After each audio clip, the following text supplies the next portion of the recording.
Welcome back to North of the Broad. I'm your host, Karen Wyman, coming to you from Low Country Produce in beautiful downtown Beaufort.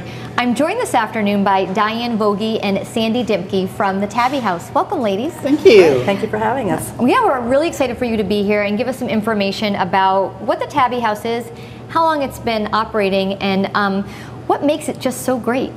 Well, it's been in operation now for almost 3 years. We started in December of 2012. It is an association between the Beaufort County Animal Services and a group of volunteers. We decided that there simply were not enough cats being adopted out of the animal shelter, primarily because people just don't like to go up there, and it's scary, I think, for a lot of people to go to a place where there are cats and dogs that are euthanized. So we decided we'd try something a little bit different. We created a home environment in a storefront, and it's at Town Center, which a lot of people consider the Kmart shopping center.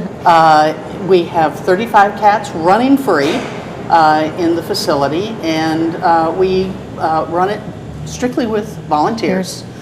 We do right now have money that also comes from the county, which will dry up on us in about another 9 months when they move to their new facility out in Okatee that's about to be placed under construction. So we're really looking forward to that, but we also know that we have to do some fundraising as a result of that. Got it. So Sandy, what made you decide to write the book, Cats of Beaufort? I know we have a pile of them here in front of us, and we're going to make sure that we show them during the interview, but give us a little background. Well, taking off of what Diane said, we knew that we really needed to start doing some fundraising, and I volunteer there. Every other week I go and I photograph the cats, doing portraits of them so that Diane can put them on Facebook and in the newspaper and really make the cats look adoptable. So that's what I had been doing, and I knew it was such a worthy cause that we wanted to try to come up with a way that we could actually fundraise for them. But we had to come up with an idea that would actually energize the community and not just the Tabby House volunteers. So we decided to do a book, not just on Tabby House cats, but on all cats of Beaufort. But the cats had to have a story. It wasn't just cats, beautiful cats. They had to have a wonderful story behind them so that we could write about them. So that was so keep the interest. I know, but from the book, you decided to tell the stories from the cat's perspective. Yes, just to make it less of a documentary. It just seemed like it would be too boring, too staid if everybody was just reading about the cats. So we decided to do it from the cat's perspective and really tell the story of their life through them, because most of them came up from the dregs of the streets or whatever, and now they have these cushy homes with air conditioning and they've overcome some serious obstacles. Yes, they do. Yeah, you come from. They do. I mean, many of the cats did, and all of them, luckily, in the book at least, have all happy endings, so that's good. But, excellent. And it's something that anyone from, say, a 5th or 6th grader can enjoy, right through adults. So excellent. Great gifts. Well, you just led me to the next question. So, where can you buy the book? Well, okay. We can, right now, in order to save money, we're just offering it at Tabby House, because this is a total fundraiser for Tabby House. Right. We're taking no money out of any of this. So it's available at Tabby House. It's also available at Beaufort Art Association. They're able to give it to us at no cost to them.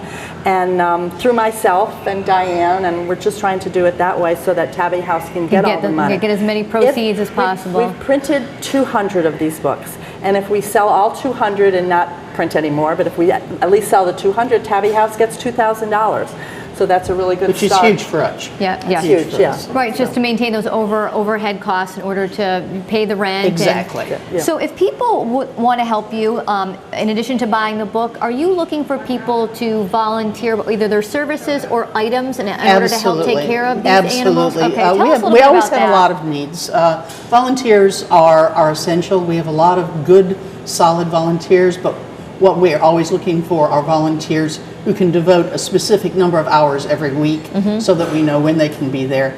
And it's everything from cleaning and keeping things nice and neat and smelling good, as you can imagine with 35 cats, to helping with the adoption forms, checking references and so forth, which we do at Tabby House. We don't just adopt out to anybody who happens to come in the door.